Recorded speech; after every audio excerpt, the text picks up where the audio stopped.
Jika kamu pernah melihat peta Afrika setelah Scramble for Africa, kamu akan sadar bahwa sebagian besar benua itu jatuh ke tangan Prancis. Prancis menaklukkan sebagian besar wilayah ini pada pertengahan hingga akhir abad ke-19. Sebuah periode ketika negara tersebut sebenarnya sedang terisolasi secara internasional, rawan ketidakstabilan dan revolusi, serta mengalami penurunan kekuatan dibandingkan kekuatan besar Eropa lainnya. Namun anehnya, ketika Afrika dibagi-bagi oleh bangsa Eropa, Prancis mendapatkan wilayah yang sangat luas, dan hampir tidak ada negara Eropa lain yang benar-benar memprotes atau berusaha menghentikannya. Hal ini memunculkan pertanyaan besar. Mengapa Prancis mendapatkan Afrika dalam jumlah sebesar itu? Mengapa negara yang kurang dari 1 abad sebelumnya sempat membuat Eropa bertekuk lutut justru dibiarkan memperoleh kekuasaan dan kekayaan sebesar ini? Petualangan Prancis di Afrika sebenarnya bukanlah upaya pertama mereka dalam membangun imperium. Selain beberapa koloni kecil di pesisir Afrika dan India, fokus utama Prancis sebelumnya adalah Amerika Utara dan Karibia. Namun setelah Perang 7 tahun, Prancis kehilangan sebagian besar wilayah yang sekarang menjadi Kanada kepada Inggris. Bahkan, karena rasa dengki, mereka diam-diam menyerahkan wilayah Louisiana kepada Spanyol agar Inggris tidak mendapatkannya. Napoleon kemudian sempat merebut kembali wilayah tersebut hanya untuk menjualnya kepada Amerika Serikat, tepat sebelum Haiti memerdekakan diri. Napoleon sendiri lebih memilih menaklukkan Eropa, yang tentu saja memicu perlawanan. Seperti yang kita tahu, ia akhirnya kalah, diasingkan, kembali berkuasa, kalah lagi, dan akhirnya dibuang ke Pulau Saint Helena, tempat ia menghabiskan sisa hidupnya.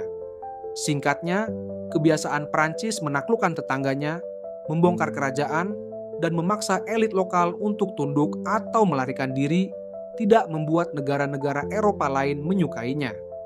Walaupun monarki Bourbon dipulihkan dan beberapa wilayah seberang laut dikembalikan, negara-negara tetangga Prancis tetap waspada terhadap potensi kebangkitan kekuatan Prancis.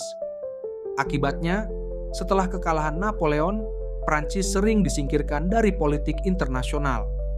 Dan ketika mereka terlibat dengan kekuatan besar lain, selalu ada upaya untuk memastikan Prancis tidak mendapat keuntungan terlalu besar.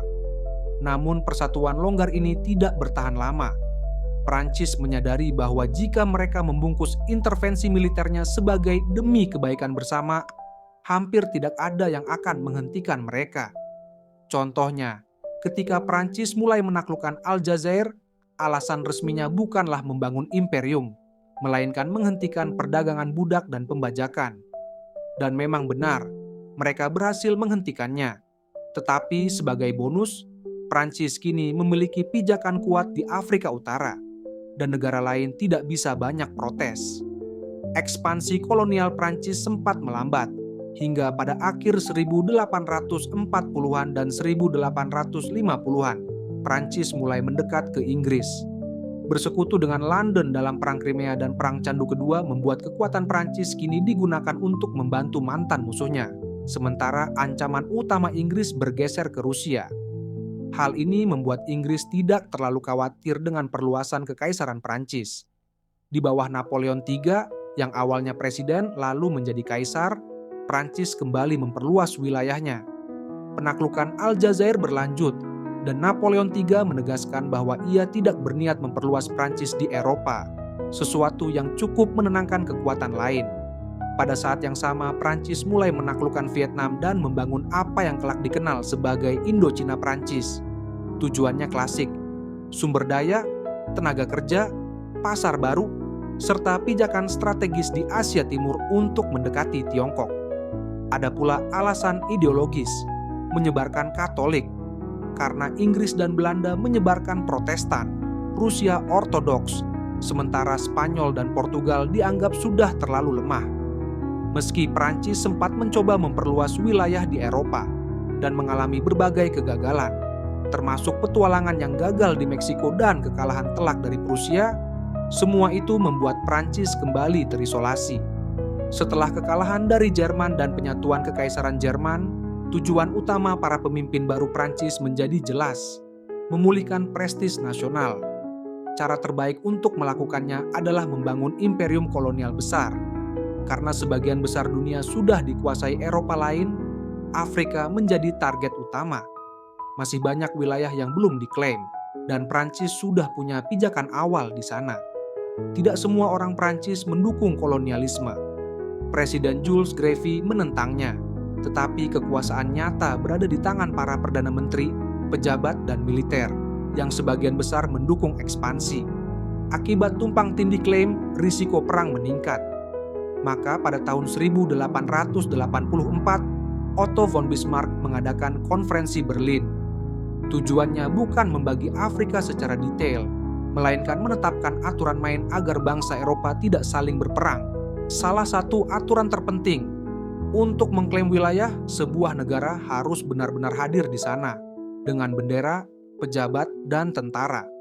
Aturan ini menguntungkan negara besar seperti Prancis dan Inggris, dan menyingkirkan kekuatan kecil. Dan begitu aturan disepakati, Prancis bergerak cepat. Meskipun opini publik terbelah, Afrika dianggap lebih mudah dijual dibanding Asia. Dibingkai sebagai misi menghapus perbudakan, menggulingkan tirani, dan menyelamatkan jiwa. Negara-negara lain tidak benar-benar menghalangi. Portugal dan Spanyol terlalu lemah. Jerman kurang mampu memproyeksikan kekuatan. Dan Inggris justru lebih senang Prancis mengambil wilayah Afrika daripada membiarkannya jatuh ke tangan Jerman. Selain kekayaan dan kekuasaan, Prancis juga menginginkan sesuatu yang simbolis, imperium yang tampak besar di peta. Tak masalah jika sebagian besar wilayah itu adalah gurun atau daerah jarang penduduk. Yang penting terlihat mengesankan. Pada 1914, Prancis telah menguasai wilayah Afrika yang sangat luas. Dalam Perang Dunia Cuamprate, mereka merekrut jutaan prajurit dari koloni-koloni tersebut. Dan setelah kemenangan sekutu, koloni Jerman di Afrika pun dibagi-bagikan. Sebagian besar jatuh ke tangan Prancis. Prancis akan mempertahankan sebagian besar wilayah ini hingga tahun 1960-an, ketika, seperti Inggris, kekaisaran itu akhirnya runtuh. Semoga kamu menikmati episode ini.